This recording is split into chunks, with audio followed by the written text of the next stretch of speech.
Mga yamis, good morning. Ngayong umaga gagawa po tayo ng atsarang papaya. Ang ingredients po natin, kinayod na papaya,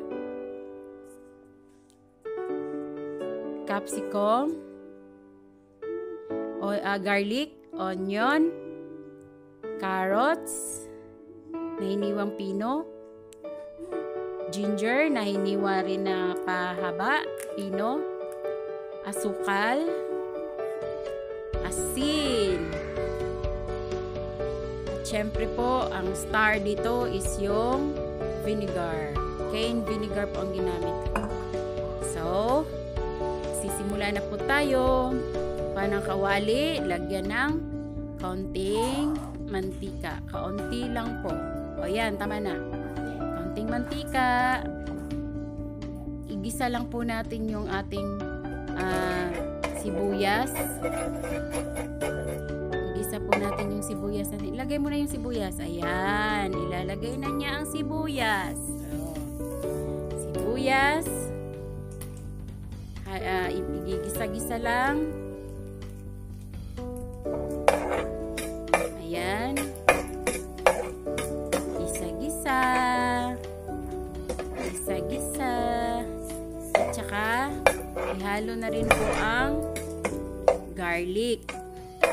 Lagay mo na yung garlic. Lagay mo na. Tagal mo naman, oy. Sige na, ilagay mo na yung garlic. Ayun. May garlic. Kaunting garlic lang po ang ilalagay. Ayan. Tagal naman. Gisa-gisa. Gisa-gisa lang po. Halo, halo, halo, halo. Tapos, ilalagay na po natin yung ginger. Lagay mo na yung ginger. Ayan. Tapos, halo-haluin.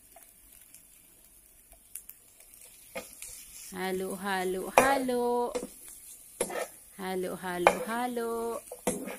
Pag naamoy mo na po yung aroma ng ng ginger. Ayun. Parang ang sarap na. Tsaka yung sibuyas at tsaka bawang. Lagyan po natin ng asukal.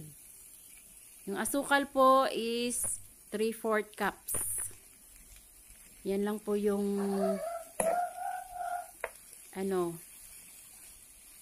na sukat ko. Hayaan mo pong mag-caramelize yung asukal para masarap po yung atsara. Hindi po masarap yung tutunawin mo siya sa suka yung yung asukal. Mas masarap po siya pag na-caramelize po siya. Ayan, nag-start na po siyang mag-caramelize. Ayan po.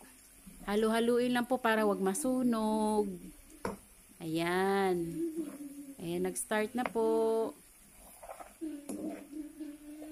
Bantayan nyo po siya para wag po masunog at hindi siya mangangamoy sunog na asukal. Ayan po. Ito pong atsarang ito, pwede nyo po itong pagkakakitaan. Kasi masarap po siya. Appetizer. Ayan. Masarap sa lechong kawali, masarap sa lumpia Shanghai, masarap sa pritong isda.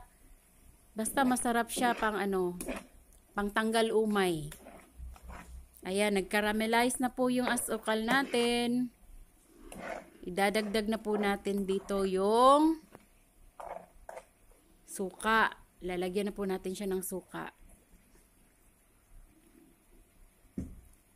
Ayan. Ang bango kaya niyan. Naghalo ang amoy ng luya, yung bawang at sibuyas at saka yung caramel na asukal. Tapos ilalagay na po natin yung suka. Ayan. Nakakalahati po ako ng suka. Kalahati ng bote. Yung malaking bote. Kalahati ang nailagay ko. Paghalo-haluin. Paghalo-haluin. Hanggang sa mag-evaporate yung yung acid yung sobrang acid ng suka, ng vinegar pala. Evaporate. Ano ba yan?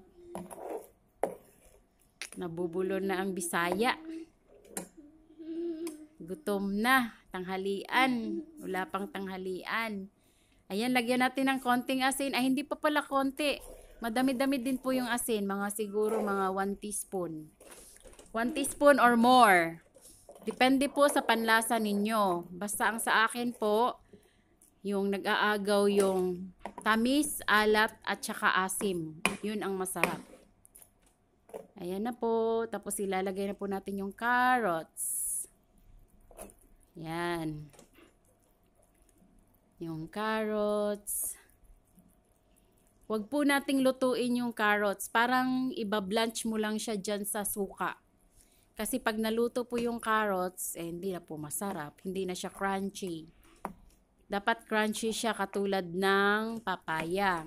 Yung papaya nga pala mga kayamis, piniga ko po siya ng asin. Ayan, inilagay ko na po yung capsicum. Piniga ko po siya ng asin. Pagkatapos hinugasan ko siya ng 2 beses. Para po matanggal yung alat. At saka yung, yung amoy po ng papaya kasi fresh po na papaya yan. Galing lang sa backyard.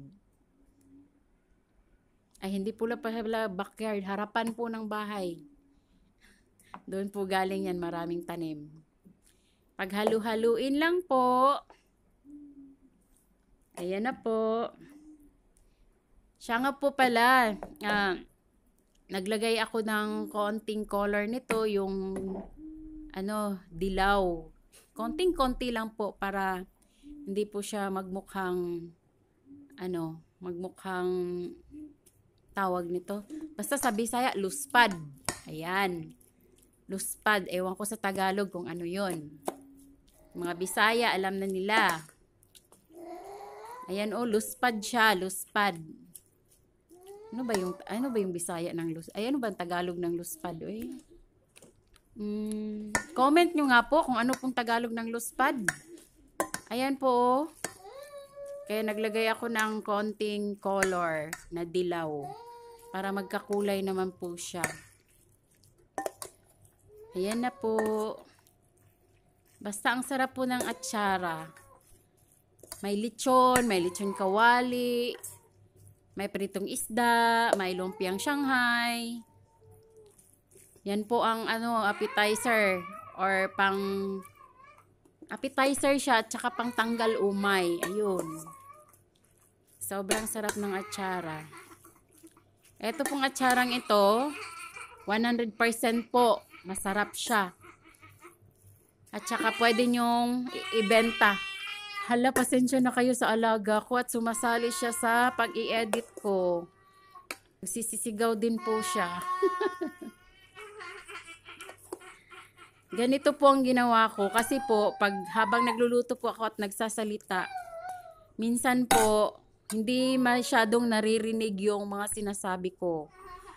Para po akong nagsasalitang parang tanga po sa mga video ko dati. Kaya, ito ang ginagawa ko. Nilalapatan ko na lang po ng salita ko po yung video ko. Kasi, para talaga akong tanga. Kaya lang, itong alaga ko naman masabay din. Ayan, halu-haluin lang. Halu-haluin. Mas masarap siya kung ma-ferment talaga siya. Halimbawa, mga 3 days bago kainin. Ayan na po yung kulay. So, hindi na siya luspad. So, sino pong nakakaalam ng Tagalog ng luspad, mag-comment po kayo dyan. Maraming salamat po sa panunood. Huwag niyo pong kalimutan i-like, i-subscribe ang aking channel, Mercy's Food and Travel Vlog. Bye-bye!